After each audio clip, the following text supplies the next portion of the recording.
Hello guys and welcome back to SRP stories, जहां मैं आपकी बताई हुई, आपकी भेजी हुई क्रीपी या फिर हॉरर इंसिडेंट सुनाता हूं। सो अगर आपको भी अपनी स्टोरीज मुझे शेयर करनी है तो मैंने नीचे डिस्क्रिप्शन में एक जीमेल आईडी दी है, जहां पे आप ये फॉर्मेट यूज करके अपनी स्टोरीज मुझे सबमिट कर सकते हैं। वीडियो स्टार्ट होने से पहले मैं तुम लोग को दोबारा से याद दिलाना चाहता हूँ कि मेरा नया गाना एसेंसी अब आ चुका है।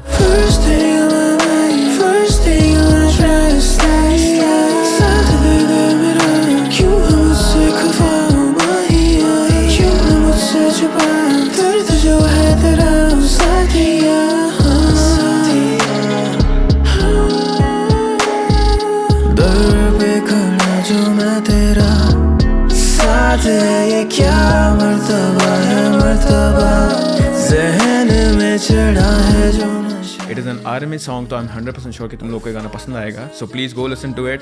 बट ज़्यादा टाइम वेस्ट नहीं करते हैं, आ जाते हैं सीधा इस स्टोरी पर। हम लोगों में से काफ़ी सारे लोगों के साथ ऐसा हुआ होगा कि तुम्हारे फादर की जॉब की वजह से तुम्हें घर मूव करना पड़ा होगा, और एक नए एनवायरनमेंट में आने के बाद, एक नए नेबरहुड में आने के बाद थोड़ा बहुत घबराहट सभी को होती है। पर एक नई जगह में क्या क्या राज छुपे हैं, वहाँ का क्या क्या इतिहास है, वहाँ की क्या स्टोरीज है, या फिर वहाँ पे कैसी स्पिरिट्स रहती हैं, ये हमें पता नहीं होता है। एंड आज की स्टोरी भी कुछ इसी बारे में है।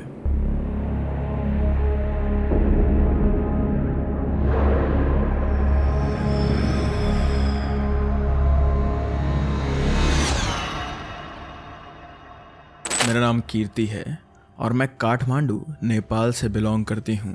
और जो ये इंसिडेंट मैं आज आपको बताने वाली हूँ वो आज से 7 साल पहले मेरी मॉम के साथ हुआ था।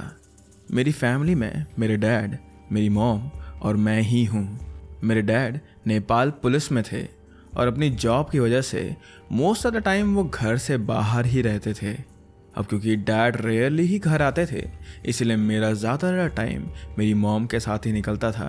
एंड बिकॉज ऑफ दैट मैं अपनी मॉम के साथ बहुत ज़्यादा क्लोज थी। उस टाइम हम एक रेंटल हाउस में ही रहते थे और हमारे जो नेबर्स थे वो भी काफ़ी फ्रेंडली थे, और इसीलिए we used to live like a very big happy family.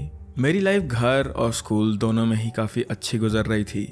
मैं 8th स्टैंडर्ड में थी and just like every other kid of our age अपनी स्टडी से थोड़ा ब्रेक लेने के लिए और अपना माइंड फ्रेश करने के लिए मैंने और मेरे कुछ फ्रेंड्स ने अम्यूज़मेंट पार्क विज़िट करने का डिसाइड किया। हमने ये सब थर्सडे को डिस्कस किया एंड सैटरडे को विज़िट करने का फाइनलाइज़ किया था। अगले दिन स्कूल से घर आकर अपने इस प्लान के बारे में मैंने अपनी मॉम को बताया and asked for her permission, जिसके लिए उन्होंने मुझे परमिशन तो दे दी थी, बट इस शर्त पे कि मैं 4 बजे से पहले घर वापस आ जाऊं। एंड टू बी ऑनेस्ट मुझे इस बात से कोई इशू नहीं था, इसलिए I agreed to her time limit. मैं अगले दिन के लिए काफ़ी ज़्यादा एक्साइटेड थी और मैं अपने आउटफिट्स ट्राई कर रही थी जो मुझे कल पहन के जाने थे, और अपनी मॉम की हेल्प से मैंने अपना आउटफिट भी फाइनलाइज कर लिया था। ये सब करते करते शाम के ऑलमोस्ट 6:45 हो चुके थे और तभी मेरी एक नेबर हमारे घर आई। वो एज में मुझसे बड़ी थी और हमारी फैमिली के साथ उनकी काफ़ी अच्छी बॉन्डिंग भी थी, और क्योंकि मेरी कोई सिस्टर नहीं थी इसीलिए she was like a big sister to मी।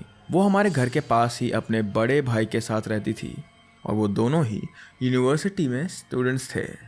उस दिन भी वो हमारे घर इसीलिए आई थी क्योंकि उनके भाई अभी घर नहीं लौटे थे, और क्योंकि वो घर में बिल्कुल अकेली थी इसीलिए उन्हें थोड़ा सा डर लग रहा था।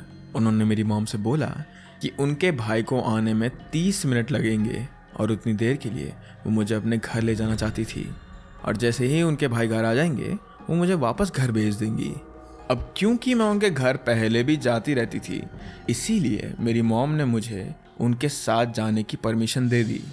वैसे तो वहाँ जाने के लिए हमें बस 2 घर ही क्रॉस करने होते थे, पर उनके घर के साइड में थोड़ी जगह खाली थी जिसमें बड़े बड़े बैम्बू ट्रीज थे। आई डोंट नो व्हाई, लेकिन जब भी मैं उन बैम्बू ट्रीज के सामने से निकल कर जाती थी तो I used to get very creepy vibes. मुझे उस जगह के पास रहना भी पसंद नहीं था, इसलिए जब भी मुझे वहाँ से गुजरना होता था I used to run at full speed. मेरी नेबर का रूम 4th फ्लोर पे था और उनके रूम में एक विंडो थी जिसमें से वो बैम्बू ट्रीज क्लियरली दिखते थे। आउट ऑफ क्यूरियोसिटी मैंने उनसे पूछा कि आपको इन ट्रीज़ को देख के डर नहीं लगता? तो उन्होंने मुझे बताया कि पहले तो उन्हें भी ये ट्रीज़ देखकर डर लगता था, बट अब क्योंकि वो उसे रोज़ देखती थी तो अब उन्हें इतना कुछ फ़र्क नहीं पड़ता था उनसे। उनके भाई के आने तक हमने काफ़ी सारी बातें करी और उनके घर आने के बाद मैं वहाँ से वापस आ गई। मैं उन बैम्बू ट्रीज के सामने से गुजर ही रही थी and I got the same bad vibes, but this time मुझे ऐसा लग रहा था जैसे मेरी बॉडी वहीं फ्रीज हो गई थी। मैं कुछ मिनट्स के लिए वहाँ बस खड़ी रही। मेरी आंखें उन ट्रीज पर फिक्स हो चुकी थी और ना चाहते हुए भी उन ट्रीज की डार्कनेस में मैं देखती रही। उस जगह के बारे में एक रूमर ये भी था कि कई सालों पहले यहाँ पर एक ग्रेवयार्ड था और बॉडीज़ को यहीं बरी किया जाता था। जैसे ही ये बात मेरे माइंड में स्ट्रक करी, my whole body went numb. I could feel chills running through my body और मेरे आसपास का सराउंडिंग एकदम से शांत हो चुका था और मैं बिना कुछ सोचे समझे बस वहाँ से भाग गई। घर आने के बाद मेरी मॉम भी मुझे देखकर काफ़ी कंसर्न हो गई थी। वो बार बार मुझसे पूछ रही थी कि मुझे क्या हुआ है, वाई एम आई स्वेटिंग, पर मैं कुछ भी आंसर करने की हालत में नहीं थी। मैंने बस अपना सर हिला दिया और मैं अंदर चली गई। कुछ देर बाद मैंने और मॉम ने डिनर किया, जिसके बाद हम दोनों कुछ देर टीवी देखने लगे and after some time my mom went to use the washroom, but almost आधे घंटे बाद भी मॉम वापस रूम में नहीं आई, जिसकी वजह से आई गॉट वरिड और मैं चेक करने के लिए बाहर गई। मैंने वॉशरूम के गेट पर नॉक किया था बट अंदर से कोई आवाज़ नहीं आई। मैंने फिर से गेट नॉक किया और पूछा कि मॉम सब ठीक है ना, जिसके बाद उन्होंने आंसर किया कि तुम अपने रूम में जाओ और सो जाओ, मैं थोड़ी देर में वहाँ आ जाऊँगी। ये सुनकर मैं वापस अपने रूम में आ गई और कुछ देर बाद ही मॉम भी रूम में वापस आ गई थी। रात काफ़ी हो गई थी और मुझे अब नींद भी आने लगी थी और क्योंकि मुझे कल अपने फ्रेंड्स के साथ भी जाना था, इसीलिए मैंने मॉम को मुझे सुबह जल्दी उठाने के लिए बोला था, बट उन्होंने मुझे कुछ रिप्लाई नहीं दिया and instead of laying on the bed वो नीचे फ्लोर पर बैठ गई और अपना सर नीज पर रखकर बस वैसे ही बैठी रही। मैंने उनसे दोबारा पूछा, मॉम सब ठीक है ना, आप नीचे क्यों बैठे हो, आपको सोना नहीं है क्या? बस स्टिल नो रिप्लाई। अब मुझे थोड़ा डर लगने लगा था, इसीलिए मैं उनके पास गई और उनको थोड़ा हिलाकर मैंने उनसे दोबारा वही सवाल पूछे, बट मेरे बार बार पूछने पर भी उन्होंने मुझे कुछ रिप्लाई नहीं दिया। वो बस अपना सर नीचे करके वहीं बैठी रही।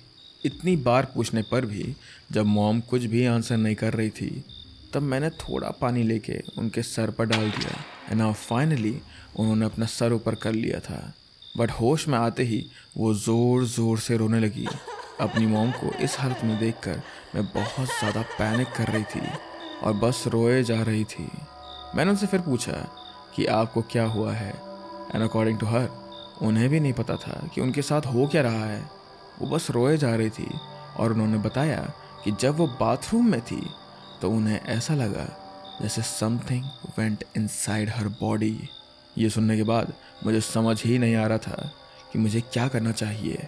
मैं बस ऊपर वाले का नाम ले रही थी और गॉड से बस यही प्रे कर रही थी कि जल्दी से सब ठीक हो जाए, but this was only the beginning of my worst nightmare.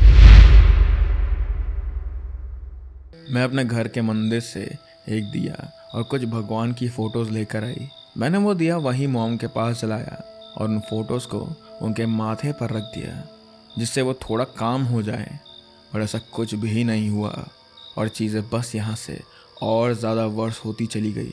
जैसे ही फ़ोटो उनकी बॉडी से टच हुई वो ज़ोर ज़ोर से चिल्लाने लगी। She was trying to throw the photo away. मैंने जल्दी से वो फ़ोटो साइड में रखा और मॉम को सुलाने का ट्राई करा, but she went silent again.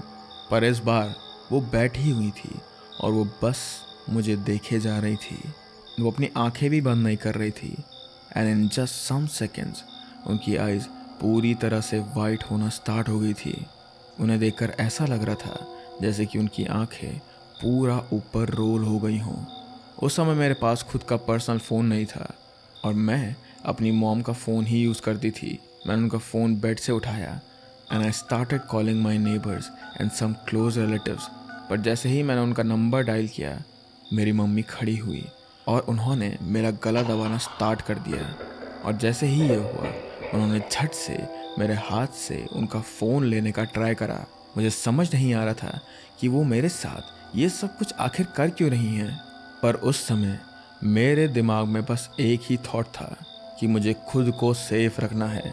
इसीलिए खुद को बचाने के लिए ना चाहते हुए भी मैंने अपनी मॉम को किक करा, जिसकी वजह से वो वहीं फ्लोर पे गिर गई। मैं वहाँ से भागी और मैंने वो रूम बाहर से लॉक कर दिया और दूसरे रूम में मैं आ गई थी। मैंने दोबारा से अपने नेबर को कॉल करा जिनके घर में शाम को गई थी और उन्हें सब कुछ बता दिया था मैंने। एट फर्स्ट उन्हें लगा कि शायद हम दोनों उनके साथ कोई मजाक कर रहे थे, पर मेरे पैनिक्ड वॉइस सुन के वो दोनों जल्दी से मेरे घर आ गए। उनके आने के बाद जब हम अंदर गए तो mom was literally going out of control. उनकी पूरी बॉडी पर रेड मार्क्स थे और देखने में ऐसा लग रहा था जैसे उन्हें कोई काट रहा था। ये सब देखकर उन दोनों को भी समझ नहीं आ रहा था कि क्या करना चाहिए, इसलिए मैंने अपने पापा को कॉल किया और मैंने उन्हें सब कुछ बता दिया। ये सब सुनकर मेरे पापा भी बहुत ज़्यादा डर गए थे, पर उनके काम की वजह से वो इतने शॉर्ट नोटिस पे घर नहीं आ सकते थे। इसीलिए उन्होंने मुझे अपने अंकल को कॉल करने के लिए बोला, जो हमारे घर से सिर्फ 1 घंटे की दूरी पर रहते थे। मैंने उन्हें कॉल किया और मैंने उन्हें सब कुछ बता दिया। उन्होंने हमें मॉम से अलग रहने के लिए कहा और जितना जल्दी हो सके वो हमारे घर आ गए। उनके आते ही सडनली मॉम बिल्कुल नॉर्मल बिहेव करने लगी थी, जैसे मानो कुछ हुआ ही ना हो। ये देखकर हम सबको भी लगा कि शायद अब सब ठीक हो गया है, but we were wrong. Suddenly मेरी मॉम ने हमें काटना स्टार्ट कर दिया। अंकल ने उन्हें पकड़ा and he started chanting god's name. मेरी मॉम अंकल को बहुत गुस्से से देख रही थी। उनकी आईज अब बिल्कुल रेड हो गई थी। And seeing all this I was just too scared. मैं अपने नेबर का हाथ पकड़ के बस उन्हीं के पीछे छुपी हुई थी। वो मुझे बार बार समझा रही थी कि सब ठीक हो जाएगा। मेरे डैड भी हर मिनट पे कॉल करके घर की हालत पूछ रहे थे, पर कुछ भी ठीक नहीं हो रहा था। रात के 1 बज चुके थे और मॉम की हालत ख़राब होती जा रही थी।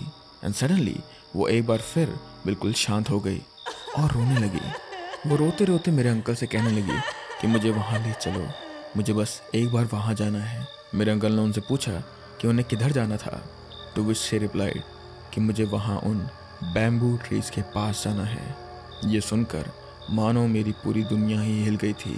I started blaming my self कि मैं वहाँ खड़े होकर उन ट्रीज को क्यों देख रही थी। शायद मुझे वो नहीं करना चाहिए था। अगर मैं वहाँ से सीधा अपने घर ही आ जाती तो शायद मेरी मॉम की ऐसी हालत नहीं होती। मैं इन सब के लिए खुद को ही जिम्मेदार मान रही थी। मैंने ये सब अपने अंकल को बताया, बट उन्होंने मुझे समझाया कि ये सब इसलिए नहीं हो रहा है और इस चीज़ की कोई और वजह होगी शायद से, अभी हमें कुछ नहीं पता। इतनी रात को हम कहीं नहीं जा सकते थे, इसीलिए अंकल ने मॉम को उनके एक दुपट्टे से बांध दिया, जिसके बाद she started counting something on her fingers. हमने उनसे पूछा कि वो क्या गिन रही थी। वो बस हमारी तरफ देख के मुस्कुराती रही और जो उनके अगले शब्द थे वो बोल तो वही रही थी, वो आवाज़ किसी और की थी। उन्होंने बोला कि अब मारने के बहुत कम दिन बचे हैं। ये इतनी खूबसूरत है कि मैं अपनी नज़रें इससे हटा ही नहीं पाया और इसीलिए अब मैं इसे अपने साथ ले जाने आया हूँ। ये शरीर तो तुम्हारे पास ही रहेगा, इसकी आत्मा मेरे साथ जाएगी। ये सुन के मेरी सारी ताकत ख़त्म हो गई थी। आई वॉज शैटर्ड और मैं रोने के अलावा और कुछ भी नहीं कर सकती थी। इसके बाद मैंने बस भगवान का नाम लेना शुरू कर दिया था। अब बस वही एक ज़रिया थे, वो ही मेरे लिए एक होप बने हुए थे। मेरे अंकल पूरी रात जागते रहे और उन्होंने ही मॉम का ध्यान रखा। पर सुबह 5 बजे मॉम बिल्कुल नॉर्मल लग रही थी। उनके साथ रात में जो कुछ भी हुआ था उन्हें कुछ याद नहीं था और खुद को इस हालत में देखकर वो समझ नहीं पा रही थी कि उनके साथ आखिर हुआ क्या। उनकी पूरी बॉडी पर रेड मार्क्स थे और उन्हें इतना पेन हो रहा था कि वो अपनी बॉडी 1 इंच भी नहीं हिला पा रही थी। अंकल ने उन्हें सब कुछ बताया and she could not believe what she was hearing और वो बस रोए जा रही थी। मैं और अंकल मॉम को लेकर एक प्रीस्ट के पास गए और उन्हें मॉम की सिचुएशन अच्छे से समझाई हमने। उन्होंने मॉम को कुछ खाने के लिए दिया और सीधा उन्होंने मंत्र पढ़ना शुरू कर दिया था, जिसके साथ साथ वो मॉम पर पानी भी छिड़क रहे थे। And after some time she fainted. जब उस पुजारी की पूजा ख़त्म हुई तो हमें लगा कि जो भी ये ईवल स्पिरिट मॉम की बॉडी के अंदर थी वो जा चुकी है, और प्रीस्ट ने भी हमें घर जाने के लिए कह दिया था। मंदिर से घर आने के बाद सब कुछ नॉर्मल हो गया था। वो रात भी काफ़ी पीसफुली निकल गई थी, बस स्टिल कहीं ना कहीं मुझे बहुत बैड वाइब्स आ रही थी। मुझे अभी भी ऐसा लग रहा था जैसे कुछ बहुत गलत होने वाला है। And sure enough my intuitions were right.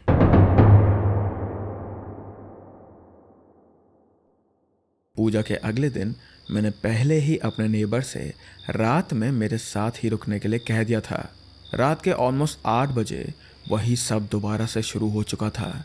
Mom हम दोनों की तरफ घूरे जा रही थी, और जब मेरी नेबर ने उनसे पूछा कि वो हमें ऐसे क्यों देख रही हैं, तो बस दोबारा से वो हमारी तरफ देख के हंसती रही, और दोबारा से उन्होंने अपनी फिंगर्स पर गिनती करना स्टार्ट कर दिया था। मैंने तुरंत अपने डैड को कॉल किया और उन्हें बताया कि मॉम के साथ वही सब कुछ दोबारा हो रहा है। इस बार मेरे डैड खुद को नहीं रोक पाए और अपने सीनियर से परमिशन लेकर वो वहाँ से निकल गए। बट क्योंकि वो घर से इतना दूर थे, इसीलिए उन्होंने मुझे अंकल को कॉल करने के लिए कहा और मैंने उन्हें घर बुला लिया। अंकल कुछ देर में वहाँ आ गए थे, but this time it was worse. मेरी मॉम कुछ मम्बल कर रही थी और अपने नेल से अपनी पूरी बॉडी स्क्रैच कर रही थी। She was also walking weirdly. उनकी वॉइस एक बार फिर पूरी तरह से चेंज हो चुकी थी, और जो भी ईवल स्पिरिट उनकी बॉडी में थी इट वॉज फ्यूरियस। उसने बोला कि अब उसे कोई नहीं रोक सकता, और कल उसने बस बेहोश होने का बहाना करा था जिससे मेरी माँ को मंदिर से घर लाया जा सके। और ये कहते ही शी स्टार्टेड बाइटिंग हरसेल्फ। मेरे अंकल मॉम को कंट्रोल करने का बहुत ट्राई कर रहे थे, पर उन्होंने अंकल को पूरी तरह से ओवर पावर कर दिया था। मेरे डैड को घर पहुंचने में ऑलमोस्ट 2 घंटे और लगने वाले थे। इसीलिए उन्होंने बताया कि उनके किसी फ्रेंड को एक प्रीस्ट के बारे में पता है जो ऐसे सभी केसेस से डील करते हैं। उनसे बात करने के बाद जैसे ही हमें उनका एड्रेस पता चला, बिना एक सेकंड वेस्ट करे हम मॉम को वहाँ ले जाने के लिए रेडी हो गए थे। रात के 12 बज चुके थे and it wasn't that easy to take her there. हम सभी मॉम को घर से बाहर निकालने का ट्राई कर रहे थे, बट हमारे लिए उन्हें हिला पाना भी बहुत मुश्किल था। बहुत कोशिशों के बाद हम फाइनली उन्हें घर से बाहर ला पाए और उन्हें कार में बैठाया हमने। पर घर से बाहर निकलते ही मॉम दोबारा से रोने लगी और उन्हें बैम्बू ट्रीज़ के पास जाने के लिए दोबारा से रिक्वेस्ट करने लगी। मैंने अपने हाथ से उनकी आंखें बंद करी एंड इवन दो she was biting my hand, still मैंने उनकी आंखें खुलने नहीं दी। हम बहुत मुश्किलों के बाद उस प्रीस्ट के घर पहुँचे और वहाँ आते ही पहले उस प्रीस्ट ने हमें बाहर ही रोक दिया और कुछ पूजा करने के बाद ही हमें अंदर आने दिया उसने। अंदर जाने के बाद वो जगह ही बहुत वियर्ड थी। उन्होंने पहले ही पूजा की सभी तैयारी करी हुई थी, इसलिए हमारे पहुँचते ही उन्होंने पूजा शुरू कर दी।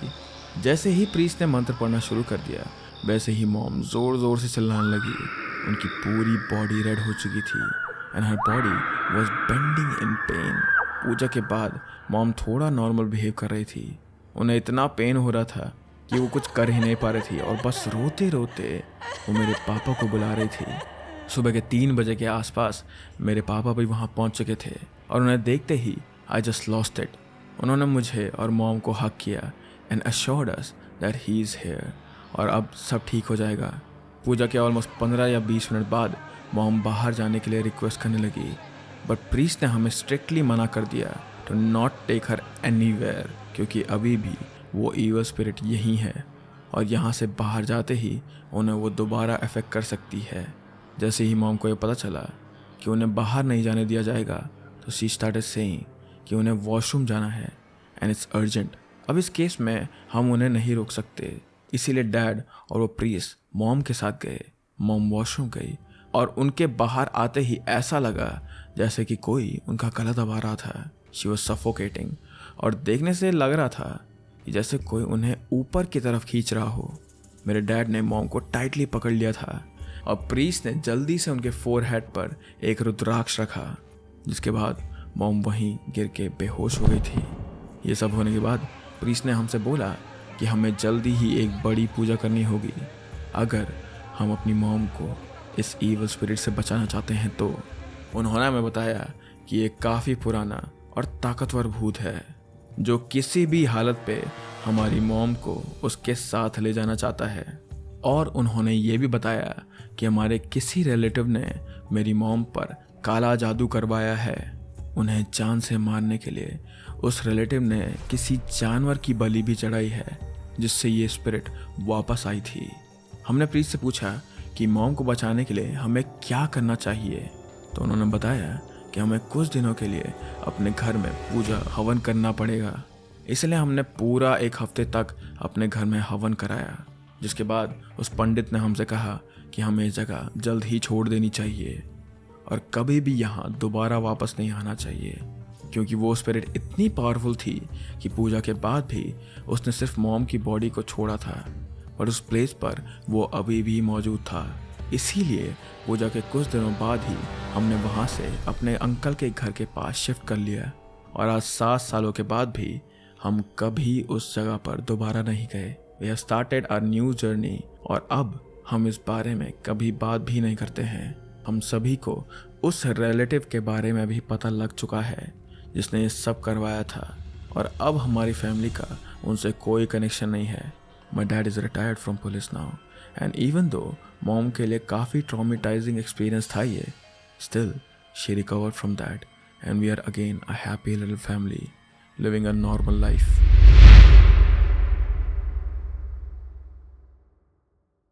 सो again guys thank you so much for watching this video and again मेरा गाना एसेंसी अब आ चुका है हर एक प्लेटफॉर्म पे, but I am pretty sure कि तुम लोग स्पॉटिफाई पे गाना सुनते हो, तो मैंने उसका लिंक डिस्क्रिप्शन में या फिर कमेंट सेक्शन में पिन करा होगा। Please go listen to it, it will mean a lot to me and with that I hope that you guys are happy and healthy और मैं तुम लोगों से मिलता हूँ अब अगले हफ्ते। Bye bye.